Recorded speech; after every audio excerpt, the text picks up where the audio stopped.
Hello दोस्तों, आप सभी का स्वागत है हमारे इस यूट्यूब चैनल एचडी क्रिएशंस पर। ये हमारा Excel course related 10th video है और इस वीडियो में हम लोग कंडीशनल फॉर्मेटिंग सीखेंगे। तो चलिए वीडियो को स्टार्ट करते हैं।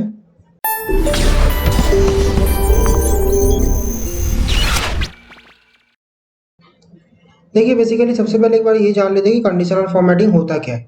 तो कंडीशनल फॉर्मेटिंग बेसिकली उस चीज़ को बोला जाता है जब हम लोग कोई भी सेल का फॉर्मेटिंग को चेंज करना चाहते हैं but based on a condition. ठीक है, तो तब हम लोग उसको कंडीशनल फॉर्मेटिंग के थ्रू करते हैं। तो बेसिकली एक्सेल के अंदर दो टाइप का फॉर्मेटिंग आता है, एक नंबर फॉर्मेटिंग, दूसरा है कंडीशनल फॉर्मेटिंग। तो नंबर फॉर्मेटिंग हम लोग अपने पिछले वाले वीडियो में कवर कर चुके हैं। तो अगर आप वो वीडियो नहीं देखे हैं तो मैं आई बटन पे एक लिंक दे दूंगा, उस पर जाके आप देख सकते हैं, या फिर डिस्क्रिप्शन पे भी मैंने एक लिंक दे दिया है, तो उस पर जाके आप देख सकते हैं। ठीक है, तो चलिए इस वीडियो में कंडीशनल फॉर्मेटिंग को देखते हैं। तो चले जाते हैं हम लोग सीधा एक्सेल में। तो देखिए, एक्सेल पे मेरे पास एक डेटा है, जिस डेटा में बहुत सारे टाइप का डेटा दिया हुआ है, टेक्स्ट टाइप का भी है, नंबर टाइप का भी है। तो कंडीशनल फॉर्मेटिंग बेसिकली दोनों टाइप के डेटा के ऊपर ही काम करता है। तो कंडीशनल फॉर्मेटिंग यूज करने से पहले उसका दो तीन रूल्स एक बार जान लेते हैं, क्योंकि उसको यूज करने से पहले हमें वो दो तीन रूल्स जानना जरूरी है। रूल नंबर 1 कि कंडीशनल फॉर्मेटिंग को परफॉर्म करने के लिए आपको उस एरिया को सिलेक्ट करना पड़ेगा जिस एरिया में आप काम करना चाहते हैं। ठीक है, मतलब मैं जैसे मान लीजिए कि मुझे टोटल के सेल के ऊपर, मतलब टोटल का ये जो कॉलम है, इस पूरे कॉलम के ऊपर मुझे काम करना है। तो मुझे इस पूरे कॉलम को सिलेक्ट करना होगा कंडीशनल फॉर्मेटिंग को अप्लाई करने से पहले। ठीक है, रूल नंबर 2, कंडीशनल फॉर्मेटिंग के अंदर अगर हम लोग कोई फॉर्मूला से काम करते हैं, जो हम लोग बेसिकली एडवांस पार्ट में देखेंगे कि कैसे फॉर्मूला से काम किया जाता है। तो कंडीशनल फॉर्मेटिंग के अंदर अगर हम लोग कभी फॉर्मूला से काम करते हैं, तब हमें एक चीज ध्यान में ये रखना है कि फॉर्मूला सिलेक्टेड एरिया पे ऑटोमेटिक ड्रैग हो जाएगा। तो आपको ड्रैग करने का जरूरत नहीं होगा, तो फॉर्मूला ऑटोमेटिक ड्रैग हो जाएगा। अब इसमें ध्यान रखने का बात यही है कि जब फॉर्मूला आप तैयार करेंगे तब उसका सेल रेफरेंस का ध्यान रखना, क्योंकि फॉर्मूला ड्रैग होने वाला है ऑटोमेटिक। तो आपको जैसा चाहिए उस हिसाब से सेल रेफरेंस को आपको यूज करना होगा।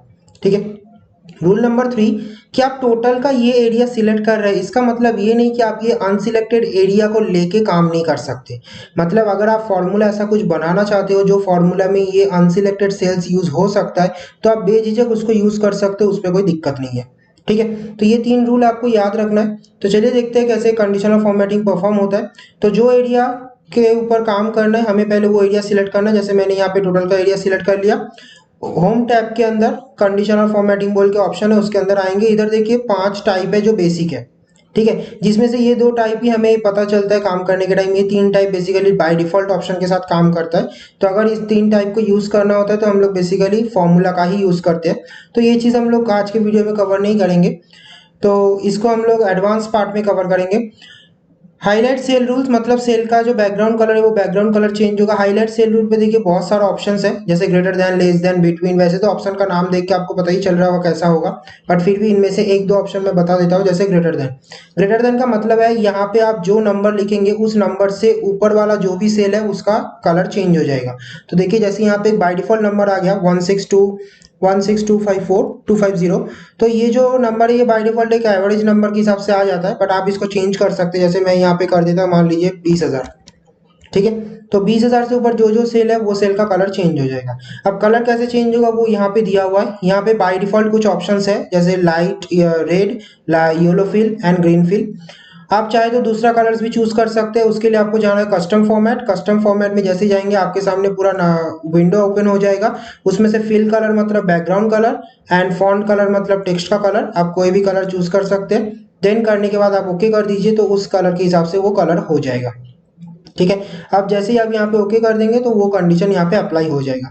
अब जैसे ही कोई सेल, बेसिकली मेरे यहाँ पे ये दोनों सेल का फॉर्मूला लगा हुआ है कि इन दोनों सेल का समेशन, तो जैसे ही आपका कोई सेल अपडेट होगा वो ऑटोमेटिकली कलर हो जाएगा, या फिर अगर उसमें से अपडेट होने के बाद वो कलर हटने वाला कंडीशन है तो कलर ऑटोमेटिकली हट भी जाएगा। ठीक है, मतलब कंडीशन ऑटोमेटिकली इरेज भी हो जाएगा।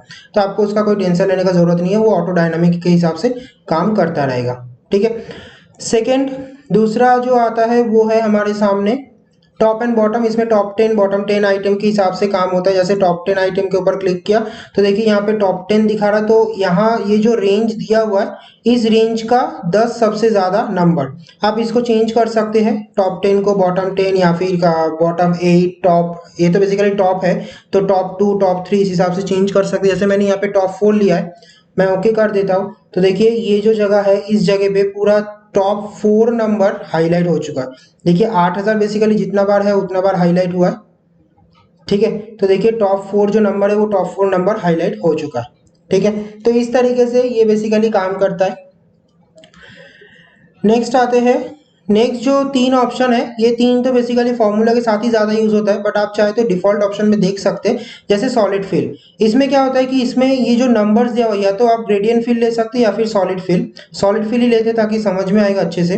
तो इसमें क्या होता है, इसमें डेटा बार्स के जैसा क्रिएट होता है। जो सेल का नंबर सबसे ज़्यादा है उस सेल का सबसे ज़्यादा एरिया कलर होता है, उसके बाद जो छोटा नंबर है फिर उसका सेल कलर होता है, ठीक है। उस हिसाब से होता है। जैसे देखिए मुझे यहाँ पे दिख गया कि 24,500 सबसे ज़्यादा नंबर है, तो मान लीजिए मैं यहाँ पे नंबर किया 26,000, तो इस सेल का सबसे ज़्यादा एरिया कलर होगा, ठीक है। उसके बाद है 24,500, तो फर्स्ट सेल का जितना कलर हुआ है उससे थोड़ा सा कम। अब मैं अगर इधर करता हूँ 24,000, तो इसके ऊपर वाले सेल का जितना कलर हुआ है उससे थोड़ा सा कम कलर होगा।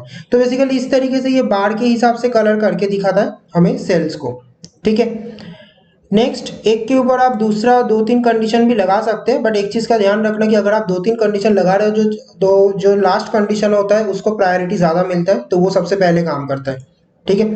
तो जैसे देखिए कलर स्केल, तो यहाँ पे भी कलर स्केल के हिसाब से है। कलर स्केल में आप 2 कलर या 3 कलर ले सकते हैं। जैसे बेसिकली तो 2 कलर ही होता है, बट जो उसका शेडिंग है उससे एक और कलर जनरेट हो जाता है, जैसे ब्लू वाइट रेड, तो 3 कलर है। अब जैसे ही मैं क्लिक करूँगा, देखिए यहाँ पे जो ब्लू कलर है वो हाईएस्ट वाले को सिलेक्ट हो गया, बट आप इस पे चेंजेस बाय डिफॉल्ट ऑप्शन से नहीं कर सकते। मतलब आपको हाईएस्ट वाले में ब्लू नहीं चाहिए था, आपको लोएस्ट वाले में ब्लू चाहिए था, तो उसके लिए आपको अंदर से मोर रूल्स में जाके काम करना पड़ेगा। मतलब कंडीशनल फॉर्मेटिंग में कलर स्केल के अंदर ये मोर रूल के अंदर जाके आपको काम करना पड़ेगा कि कौन सा कलर आपको चाहिए और कितना वैल्यू पे चाहिए। तो बेसिकली ये सारी जगह पे आप स्टैटिक वैल्यू से भी काम कर सकते हो। जैसे मिनिमम वैल्यू मान लीजिए आप यहाँ से कोई भी चूज कर सकते हो। तो फिलहाल मैं इस ऑप्शन को नहीं दिखा रहा हूँ क्योंकि ये एडवांस पार्ट में हम लोग कवर करेंगे, ठीक है। एंड जो लास्ट ऑप्शन आता है वो है आइकन सेट। आइकन सेट पे क्या आता है, आइकन सेट पे बहुत सारा आइकन्स दिया हुआ है, तो ये आइकन्स भी बेसिकली डिफॉल्ट वैल्यू के साथ आ जाता है, ठीक है। तो कौन से टाइम पे क्या आइकन चाहिए वो आप सेट करने के लिए ऑब्वियसली हमेशा फॉर्मूला या फिर स्टैटिक रूल का यूज़ करेंगे। तो उसके लिए भी आप स्टैटिक रूल का ही यूज़ करेंगे, जो है हमारा कंडीशनल फॉर्मेटिंग में आइकन सेट के अंदर यहाँ पे नीचे मिल जाएगा मोर रूल्स। तो जैसे देखिए यहाँ पे 1% दिया हुआ है, मैं इसको नंबर में चेंज कर देता हूँ इन दोनों को। एंड इस जगह पे देखिए ग्रीन दिया हुआ है, कब होगा, तब मान लीजिए कि मैं यहाँ पे दिया 500, तो 500 से ऊपर जो भी नंबर होगा उसके लिए ग्रीन। एंड इस जगह पे मान लीजिए मैंने दिया 100, तो 100 से 500 के बीच में जो भी नंबर होगा वो उसमें आएगा येलो, एंड उसके नीचे जब आएगा वो हो जाएगा रेड, ठीक है। अब मैं कर देता हूँ ओके। तो देखिए जो भी 500 से ऊपर का नंबर है वो सारा नंबर पे आ गया ग्रीन। तो मैं यहाँ पे आपको टेस्ट करके दिखाता हूँ। जैसे देखिए मैंने लिखा 505, तो इसमें आया ग्रीन। देन मैंने लिखा यहाँ पे 102, तो ये बेसिकली 100 टू 500 के बीच में है, तो देखिए यहाँ पे आ गया येलो। अगर मैं यहाँ पे 55 जो 100 से नीचे है, तो देखिए यहाँ पे आ गया रेड। तो इस तरीके से आप इसको कस्टमली यूज कर सकते हो। बेसिकली बोला जाए तो ये जो 3 बेसिक है, ये 3 हम लोग कस्टमली ही यूज करते हैं। इसमें हमेशा ऐसा जो डिफॉल्ट ऑप्शन है उससे यूज नहीं करते। तो उसको समझाने के लिए तो मैंने यहाँ से यूज किया, बट हम लोग बाद में इसका फीचर्स को लेके थोड़ा 1-2 प्रोजेक्ट भी तैयार करेंगे जिसमें ये सब में हम लोग फॉर्मूलाज लगाएंगे, ठीक है। तो रूल हटाने, ये इस तरीके से हम लोग कंडीशनल फॉर्मेटिंग के अंदर काम कर सकते हैं। रूल को अगर एडिट करना है तो हम लोग कंडीशनल फॉर्मेटिंग के अंदर यहाँ पे एक ऑप्शन होता है मैनेज रूल। मैनेज रूल पे जाएंगे तो यहाँ पे हमारे सामने जितना भी रूल लगा हुआ है वो सारा रूल दिख जाएगा। कोई भी रूल पे अगर काम करना है तो उसको सिलेक्ट करके एडिट रूल, तो एडिट कर सकते हैं। डिलीट करने के लिए सिलेक्ट करके डिलीट रूल, तो डिलीट हो जाएगा। डिलीट करने का एक और तरीका है कि आप सिलेक्शन करो ना करो कोई दिक्कत नहीं है, बट सिलेक्शन करके करोगे तो ही अच्छा होता है। बेस्ट प्रैक्टिस यही होगा कि आप सिलेक्शन करके करो। तो सिलेक्शन कर लेते हैं। कंडीशनल फॉर्मेटिंग क्लियर रूल, इसके अंदर देखिए 2 ऑप्शन है, clear from selected area and clear from entire seat. Table and this pivot table, ये दोनों पाइवट टेबल एंड टेबल के लिए यूज होता है। क्योंकि हम लोग अभी टेबल और पाइवट टेबल यूज नहीं कर रहे हैं, तो हम लोग इसको बेसिकली छोड़ देते, इसलिए ये दोनों ऑप्शन अभी एक्टिवेट नहीं है। तो सिलेक्टेड सेल्स मतलब जितना एरिया सिलेक्शन हुआ सिर्फ उतने जगह से ही रूल हटेगा, बाकी सारी जगह पे रूल रह जाएगा। जैसे देखिए मैं यहाँ पे क्लिक करता हूँ सिलेक्टेड, तो देखिए सिर्फ इतने एरिया से रूल हट गया, ये दोनों पे रूल एज इट इज है। बट आप यहाँ पे सिलेक्शन करके इन दोनों का भी रूल हटा सकते हैं, इवन इन दोनों का नहीं, पूरा शीट का ही आप हटा सकते हैं। तो देखिए क्लियर रूल पे एक और ऑप्शन है एंटायर शीट। अगर मैं इस एंटायर शीट के ऊपर क्लिक करूँ तो पूरे शीट में जहां कहीं पर भी कंडीशनल फॉर्मेटिंग लगा हुआ है वो सारा कंडीशनल फॉर्मेटिंग हट जाएगा। ठीक है, तो इस तरीके से हम लोग कंडीशनल फॉर्मेटिंग को यूज कर सकते हैं। अब मैं आपको एक छोटा सा कंडीशनल फॉर्मेटिंग के थ्रू एक इंटरैक्टिव चीज बना के दिखाता हूँ, जो है बेसिकली सर्च बॉक्स। ठीक है, तो देखिए हम लोग एक सर्च बॉक्स बनाएंगे। तो मैं इसका फॉर्मेटिंग को थोड़ा सा चेंज कर देता हूँ फॉर्मेट पेंटर से। तो फॉर्मेट पेंटर बहुत इजी होता है एक का फॉर्मेटिंग दूसरे के ऊपर पेंट करने के लिए। जैसे मुझे इसका फॉर्मेटिंग चाहिए तो मैं इस सेल को सिलेक्ट करके फॉर्मेट पेंटर पे क्लिक करूंगा, जिस सेल पे चाहिए उस पर क्लिक कर दूंगा, तो ऑटोमेटिकली इसका जो फॉर्मेटिंग है वो यहाँ पे आ जाएगा। मतलब इसका जो फॉन्ट स्टाइल है, फॉन्ट साइज है, वो सारा चीज़ यहाँ पे आ जाएगा। ठीक है, अब मैं चाहता हूँ कि मैं यहाँ पे जो भी बॉक्स में जो भी एक वर्ड लिखूंगा, उस वर्ड रिलेटेड वो वर्ड जो भी क्लाइंट नेम के अंदर मिलेगा वो सारा नेम हाईलाइट हो जाएगा। ठीक है, तो ये वाले काम करने के लिए हम लोग कंडीशनल फॉर्मेटिंग का यूज करेंगे। ऐसा कोई उसके लिए रूल या फिर फॉर्मूला वगैरह जानने का जरूरत नहीं है, वो सिंपल कंडीशनल फॉर्मेटिंग से ही हो जाएगा। तो उसके लिए हम लोग पहले सिलेक्ट करेंगे पूरा एरिया, जितने एरिया पे काम करना है, क्योंकि फर्स्ट रूल यही है कि पूरा एरिया सिलेक्शन। देन जाएंगे कंडीशनल फॉर्मेटिंग, हाईलाइट करना है मुझे तो हाईलाइट पे जाएंगे। वहां पे एक ऑप्शन होता है टेक्स्ट दैट कंटेन। अब टेक्स्ट दैट कंटेंट पे यहाँ पे मैं कोई नाम या फिर कैरेक्टर लिख सकता हूँ। जैसे देखिए मैंने लिखा ए, तो ए जो जो सेल के अंदर है वो सारा सेल हाईलाइट हो चुका है। ठीक है, अब मैं इसको डायनामिक बनाने के लिए मैं यहाँ पे ए ना लिख के ये जो सेल है इस सेल को लिंक कर दूंगा। तो मैं इस सेल के ऊपर डायरेक्टली क्लिक कर दूंगा, तो ऑटोमेटिकली ये सेल के अंदर जो भी लिखा हुआ आएगा उसके बेस पे काम चलेगा। ठीक है, अब मुझे क्या करना है कि यहाँ पे चूज करना है कि कौन सा उसके लिए हाईलाइट का कलर होगा। तो यहाँ पे जो बेसिक डिफॉल्ट कलर है मैं उसी को रख देता हूँ, उसमें चेंजेस नहीं करता हूँ। हालांकि मैंने दिखा दिया कहाँ से चेंजेस होता है कस्टम फॉर्मेट से, आप चाहे तो अपने हिसाब से चेंजेस कर सकते हैं। करके मैं सिंपली कर दिया ओके। तो फिलहाल तो इसमें कुछ नहीं है, स्पेस है तो मतलब ब्लैंक है, इसीलिए ये सारा सेल कलर हो रहा है। जैसे देखिए अभी मैं लिखा यहाँ पे के मार के जैसे मैंने इधर एंटर किया, मैं इसको थोड़ा सा मिडिल कर देता हूँ, इसी का फॉर्मेट पेस्ट कर देता हूँ मैं यहाँ पे भी। ठीक है, तो जैसे देखिए मैंने यहाँ पे लिखा के, तो मेरे इस एरिया में जो जो सेल में के मौजूद है वो सारा सेल देखिए हाईलाइट हो चुका है। ठीक है, इवन अगर मैं इस जगह पे देखिए लिखता हूँ ए, तो ए जिस जिस सेल में मिल रहा है वो सारा सेल जो कलर होगा वो कलर हो जाएगा।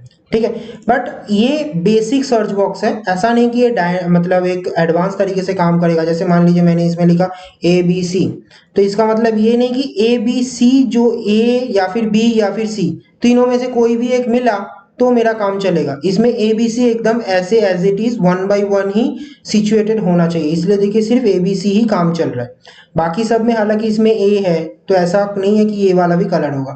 तो ऐसा एडवांस करने के लिए तो आपको रूल मतलब कस्टम फॉर्मूला का ही जरूरत पड़ेगा। बट बेसिक सर्च बॉक्स के लिए आप यहाँ पे कर सकते हैं कि आपको कोई एक पार्टी का नाम पता है, आप बस उसको देखना चाहते हैं कि डेटाबेस में कहाँ पे है, तो आप सिंपली उतना लिखिए तो यहाँ पे आ जाएगा। जैसे H2O, तो ये बेसिकली O है, मैंने इसमें 0 लिख दिया तो H2O, तो देखिए ये इधर कलर हो गया।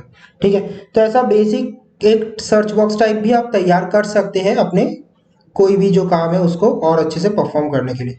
तो ये था पूरा कंडीशनल फॉर्मेटिंग के ऊपर video. I hope conditional formatting के ऊपर जो भी चीज़ था वो आपको क्लियर हो गया होगा। ठीक है, तो चलिए मिलते हैं आपसे नेक्स्ट वीडियो में। If you guys like the video, then hit the like button and share the video with your friends and colleagues. Remember, all the download links for sample file and practice file is in video description, so don't forget to check this out.